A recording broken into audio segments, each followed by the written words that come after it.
amigas e amigos do Nocaute. Muitas coisas para comentar, tanto da política interna quanto da política internacional. O presidente fez sua segunda viagem, depois dos Estados Unidos foi ao Chile, já muito breve irá a Israel.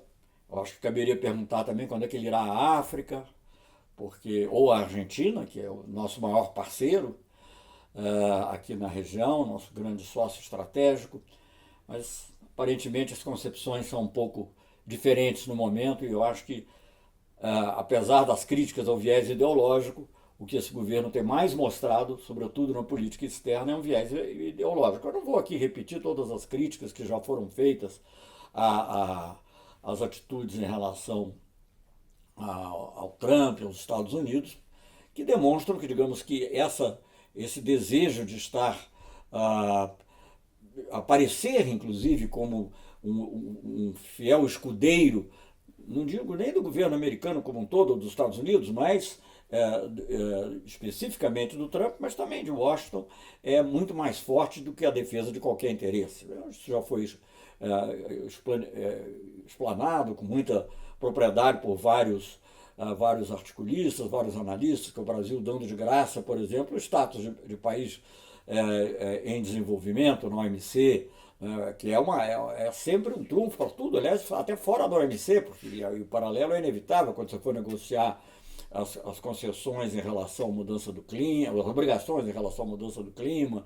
Se você eventualmente algum dia recuperar alguma possibilidade de negociação comercial, um dos pontos principais para nós são os subsídios agrícolas. Isso é algo que atinge tanto a nossa agricultura familiar, pelo viés por via da importação, quanto atinge muito o nosso agronegócio, porque a única maneira que tem os Estados Unidos, por exemplo, de competir com o Brasil na área do soja é porque dá subsídios imensos, como dá no algodão. E todo o nosso agronegócio sabe, porque no governo Lula nós lutamos intensamente para reduzir esses subsídios, ganhamos causas na OMC. Agora, em muitas dessas situações, por exemplo, na negociação dos subsídios, o Brasil também terá obrigações, se houver algum dia. Não sei se não será agora, pode ser daqui a 5 anos ou 3 anos, não sei. Mas quando houver essa negociação, o Brasil deixará de se beneficiar das flexibilidades que são dadas aos países em desenvolvimento. Isso significa que o nosso agronegócio terá o mesmo tratamento que o agronegócio dos Estados Unidos, apesar da diferença do nível de desenvolvimento. Em troca de quê? Em troca de uma possível entrada na OCDE, que também é algo muito discutível. Vários estudos foram feitos ao longo de vários governos, nunca se concluiu que o Brasil deveria entrar na OCDE. É uma mera imagem, assim, uma coisa, digamos assim, uma espécie de fogo-fato que você está perseguindo, porque como se aquilo fosse dar um selo de qualidade ao Brasil, quando na realidade o que implica é você seguir disciplinas mais rígidas do que segue hoje em termos de propriedade intelectual, em termos de investimentos, serviços, etc. Bom, eu não vou... Muitos articulistas, e tem um artigo muito bom do Ademar Barradian no domingo no Jornal do Brasil a esse respeito, e há muitos outros artigos que o embaixador Ademar Barradian, que acompanhou de perto essas negociações, o embaixador Recupero também se referiu a isso. Então, isso é um fato que se tem como claro. Então, é óbvio que há um viés ideológico. Sai dos Estados Unidos, praticamente vai ao Chile, né? E ao Chile, que é um governo de centro-direita, mas já houve, é obrigado a escutar hoje a censura do presidente Piñera, porque ele, como quem diz, olha, eu sou de centro-direita, mas eu não tenho nenhuma dessas características de ficar elogiando ditadura, de ficar elogiando o próprio Pinochet, né, que é algo lamentável que os líderes brasileiros, vários deles, tenham feito, inclusive alguns até de maneira ofensiva ao povo chileno, com reação que houve. Todos sabem que o presidente da Câmara, e o presidente do Senado e a vice-presidente da Câmara, entre outras personalidades, se recusaram a ir ao almoço ao presidente Bolsonaro. E não é uma desfeita ao Brasil, mas é uma reação a essas declarações. Bem, tudo isso caracteriza a política externa. Agora, como alguém já disse, e disse bem, esse governo tem uma característica em que os recuos são melhores do que os avanços. Então, em relação a alguns temas, houve algum recuo. E eu acho que foi por influência do governo de centro-direita do Chile, apesar deles terem feito lá aquela, esse novo entendimento em torno de uma ProSul, para substituir a Unasul, na realidade, né? Quando eles, e sem negociação nenhuma, né? A Unasul, as pessoas dizem que é um projeto bolivariano, não é nada disso. O presidente Kirchner, como secretário-geral da Unasul, esteve lá fazendo pressão no Chaves para chegar a um entendimento com a Colômbia. A Unasul, com a presidenta Bachelet, e com grande participação do Brasil, teve uma influência muito grande para a pacificação na Bolívia, quando havia um conflito entre o altiplano indígena e a chamada Média Luna, que é principalmente nas zonas de planície. Enfim, então a Unasul teve essa importância. A Unasul só existiu porque antes dela é um processo que vinha de longe, na realidade. O presidente Itamar Franco já falava de uma área de livre comércio sul-americana, né? Essa tese não foi levada adiante no governo do Fernando Henrique, mas o Fernando Henrique fez sim a primeira reunião uma primeira reunião de todos os países da América do Sul, e o Lula levou muito adiante isso. E foi tudo precedido, não é uma coisa retórica apenas para dizer que fez, foi precedido de difíceis e penosas negociações comerciais, mas que resultaram em grandes ganhos para o comércio brasileiro, sobretudo de manufaturas. Hoje não é só o Mercosul, os países todos, claro que agora com a Venezuela em crise e tal, tudo isso afetou, mas digamos, como cresceu o comércio brasileiro com esses países todos da América do Sul, inclusive com o esforço de também importar deles o que era possível importar. Enfim, tudo isso foi uma coisa que foi construída. Hoje existe praticamente uma área de livre comércio da América do Sul por causa da Unasul, que não tinha esse nome, o nome foi dado depois, mas de qualquer maneira, essa ideia de substituir a Unasul por o ProSul, quando você vai ler inclusive o que diz lá, não tem novidade nenhuma. Ela é apenas mais rasa. E essa ideia de dizer que só participam países democráticos. Agora, aí depende do que é a definição de país democrático. Eu não vou entrar nessa discussão agora, mas evidentemente vários países da região passaram por processos, o nosso inclusive, muito discutíveis, né? Então, essa questão. Mas, por outro lado, no Chile também, a declaração que foi feita, a declaração conjunta entre o presidente Pinheira e o presidente Bolsonaro, é muito mais moderada em relação à Venezuela do que qualquer coisa que tenha sido dita antes pelo governo, né? Vamos lembrar que ainda há poucos dias, em Washington, o presidente foi dúbio quando lhe perguntaram se o Brasil apoiaria ou não, de alguma forma, logisticamente, ou como fosse, uma intervenção norte-americana, qualquer tipo de intervenção militar na Venezuela. Foi ambíguo, foi obscuro, dando a entender que assuntos que só se conversam privadamente. Então, obviamente, ficou a impressão de que sim, o Brasil poderia vir apoiar logisticamente ou de outra forma qualquer. Já na declaração conjunta, e temos que atribuir esse ganho ao Pinheira, da centro-direita chilena, não é? Porque a declaração repudia energicamente a intervenção militar. Isso é uma grande mudança, quando dias antes o próprio presidente tinha sido ambíguo e o deputado Eduardo Bolsonaro que além de tudo preside a Comissão de Relações Exteriores da Câmara, tinha sido muito mais enfático ao dizer que era preciso sim usar a força para retirar um criminoso, ou algo assim que ele disse. Então, é interessante, porque voltamos aí à ideia de que os recuos são melhores que os avanços. Há recuos. Hoje, uma outra entrevista do ministro, que tem várias coisas altamente discutíveis, quando ele diz que ele não é contra o multilateralismo, mas o globalismo. O que é o globalismo? Eles que inventaram o termo em geral, em todos os ismos. São os promotores que inventam os ismos, né? O socialismo foi criado pelos socialistas, o comunismo foi criado pelos comunistas, né? Os defensores do capitalismo, desde o início, se diziam, né, defensores do capitalismo. Aqui não, esse globalismo é algo que definido e defendido pelos opositores de algo também imaginário. O que existe é um fenômeno que é um fenômeno real, de cada vez mais intensa globalização econômica e política, porque o mundo vai se tornando mais estreito, é um processo que começou lá na época dos descobrimentos, né? Veio vindo e se acelerou muito com as novas tecnologias. Hoje há dados sobre comércio eletrônico, comércio de serviços que mostram que, digamos, essa economia toda é uma economia necessariamente globalizada e as disputas que estão se realizando hoje têm muito a ver com isso. Então não há globalismo. Nunca houve uma ideologia globalista por parte dos governos brasileiros, sobretudo do governo em que eu fui ministro, nunca se teve.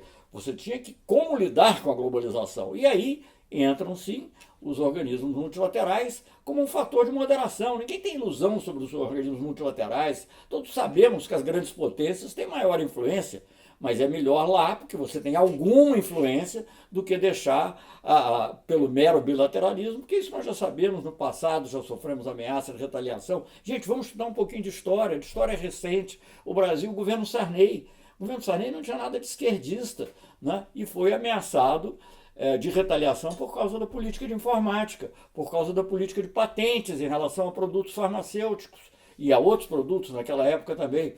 O próprio governo Fernando Henrique chegou a ser ameaçado com uma ação na OMC que não prosperou, porque nessa época, com relação às patentes, porque nessa época o fenômeno da AIDS se havia espalhado pelo mundo inteiro e se formaram lobbies muito poderosos, inclusive nos Estados Unidos, que tornaram, digamos, a nossa posição de usar medicamentos genéricos para combater a AIDS e outras doenças, no caso da AIDS, tornaram essa posição muito defensável internacionalmente. Então, gente, não vamos, até hoje, veja, voltando a essa questão de patentes, porque é uma questão que eu trabalhei nela em vários períodos diferentes, governo Fernando Henrique como embaixador na OMC, no governo Lula como ministro, e até depois, que fui convidado uma vez pelo secretário-geral da ONU para integrar lá um painel e também com outras funções. O que é mais importante aí é o seguinte, você privilegiar o social em relação à regra puramente comercial, ao interesse do lucro comercial. E isso foi obtido multilateralmente. Jamais isso seria obtido numa negociação bilateral com os Estados Unidos. Vamos ter clareza. Então as pessoas dizem, parece até uma coisa certa, não, nós queremos defender o interesse brasileiro, nós também. Agora, é uma ilusão achar que você, com a superpotência, procurando apenas adulá-la e seguir políticas que não são de ninguém. Qual é o interesse que o Brasil tem de ser sócio especial dos Estados Unidos, ou aliado especial ex-OTAN? A Argentina o que ela ganhou? Qual foi o desenvolvimento tecnológico espetacular que a Argentina teve nos últimos anos, que as Forças Armadas argentinas tiveram nos últimos anos? Eu fui ministro da Defesa, conversava com os ministros da Defesa argentinos, todos eles tinham grande admiração pelo que se fazia no Brasil,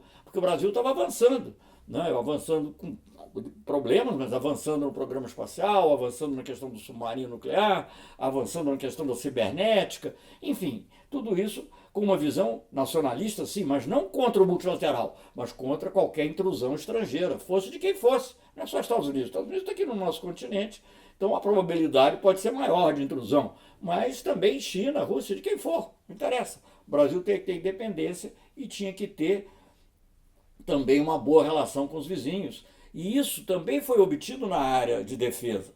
Né? Isso é algo muito importante. Criou-se, não se fala nisso, mas além da parte comercial, que nós praticamente criamos uma área de livre comércio sul-americana, isso dito não por mim, dito pela ministra da Colômbia, do governo Uribe, né? Saudando o acordo comercial que foi feito entre Mercosul e Comunidade Andina no seio da LAD. Isso foi feito no governo Lula, que se concretizou isso.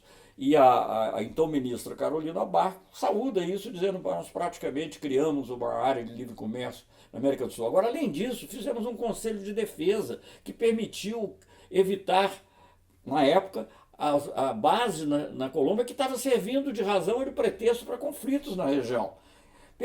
O Conselho Sul-Americano de Defesa permitiu que o ministro da Defesa da Venezuela conversasse com o da Colômbia. E isso ajudou muito a baixar tensões. Enfim, esses são alguns exemplos. Mas já que eu estou falando de defesa, é interessante falar também, obviamente não é impossível falar de tudo, porque são muitas coisas, e nós estamos vendo muitas contradições aparecerem na atual situação política, mas deixe-me chamar a atenção para uma, que é a contradição entre, digamos, esse furor ideológico de alguns ministros e do inspirador deles e a visão mais pragmática dos militares.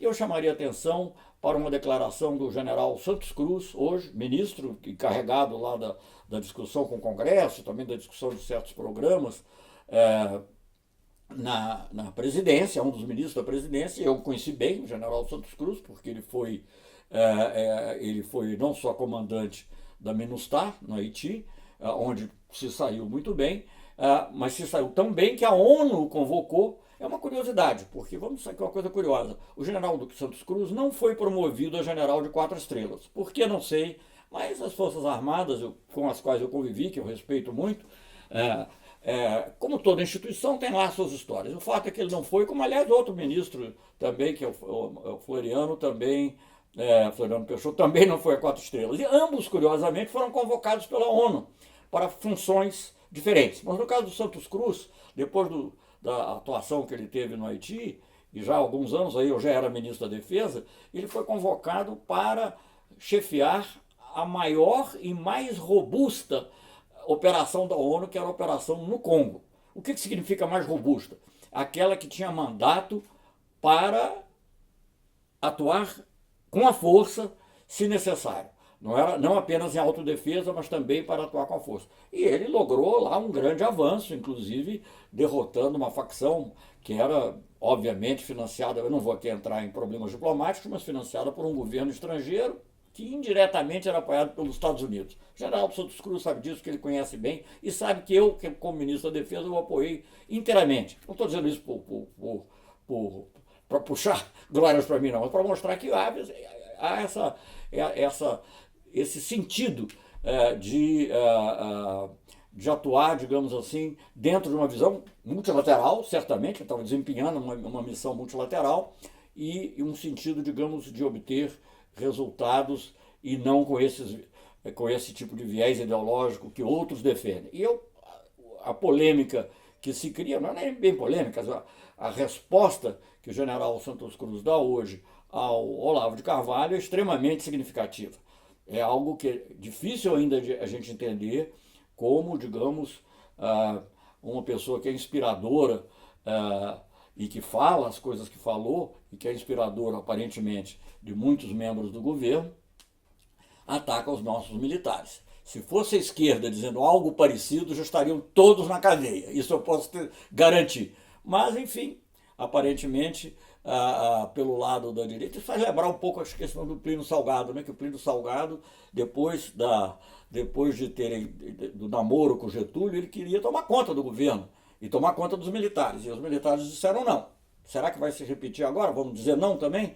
Então, todos esses pontos nos chamam a atenção na realidade atual, além dessa discussão, obviamente, importantíssima sobre a Previdência, que envolve também o tipo de relação entre os poderes, que é algo muito, muito fundamental, a necessidade de respeito a cada um dos poderes. Eu acho isso muito, muito valioso, e nesse ponto é algo que temos que acompanhar também esse ponto é um ponto que temos que acompanhar com grande atenção. Mas é isso, vamos andando um pouco aos trambolhões, né? Felizmente houve recuos, vamos admitir, é melhor do que, digamos, ficar alimentando uma política de intervenção, do que tipo for na Venezuela. E vimos hoje, aliás, também na entrevista, curiosamente, embora tenha o ministro novamente dito algo que me surpreendeu, e aliás a própria pergunta do jornalista me surpreendeu, disse assim, a entrada no Conselho de Segurança, que era uma obsessão dos petistas. Não tem nada a ver com isso. A entrada no Conselho de Segurança é algo que tem sido defendido pelo Brasil desde a Carta de São Francisco. O Brasil foi considerado para ser membro permanente do Conselho de Segurança. Um dia eu contarei essa história em detalhe, considerado pelo Roosevelt, e acabou não sendo por oposições várias. Mas enfim, e porque os Estados Unidos teve que fazer uma barganha para poder ter a China, na época era a China de Chiang Kai-shek, né? E então acabou largando o Brasil e o Roosevelt morreu. Mas sempre que se discutia o Conselho de Segurança, o Brasil era, para falar de tempos mais recentes, governo Sarney, O último discurso feito do governo Sarney, aliás, que se eu não me engano, pelo próprio Sarney na ONU, ele defende que o Brasil sim possa ser membro permanente do Conselho de Segurança, ele até lança a ideia dos membros permanentes sem veto, e isso continuou. Eu fui embaixador do Fernando Henrique, ele podia ter mais ou menos entusiasmo pela ideia, mas eu nunca fui digamos assim, nunca fui descredenciado da defesa que eu fazia com toda a diplomacia brasileira desse pleito do Brasil ser membro permanente do Conselho de Segurança. Isso, quer dizer, me surpreende que o ministro atual abandone isso, porque e os militares sempre apoiaram. É só olhar os documentos, o livro branco da defesa, vários documentos em que eles até justificam a necessidade da força militar para de ter uma presença militar importante no mundo, não atacar ninguém não, mas de ter uma presença militar no mundo, como eles próprios, militares, justificam isso em função do pleito do Brasil de ser membro permanente do Conselho de Segurança. Eu não sei se houve uma consulta interna ou não, eu me surpreendi com essa facilidade com que isso deixa de ser prioritário. Enfim, mas como sempre há um recuo, tenho esperança que também nesse tema haja um recuo, porque o Brasil abdicar da sua, como dizia um ministro, aliás, do governo militar, do governo Geisel, né, Silveira, com quem eu trabalhei uma época, ele disse: o Brasil pode abdicar de tudo, menos da sua grandeza. Então vamos continuar lutando pela nossa grandeza, mas por uma sociedade mais justa internamente, para que não haja uma reforma da Previdência que penalize os mais pobres. E eu acho que uma reforma da Previdência, que eventualmente tenha que ser feita, não essa que está aí, obviamente, tem que ter uma capacidade de interlocução. Eu só conheço, na realidade, uma pessoa no Brasil com essa capacidade de interlocução. Infelizmente, está presa em Curitiba.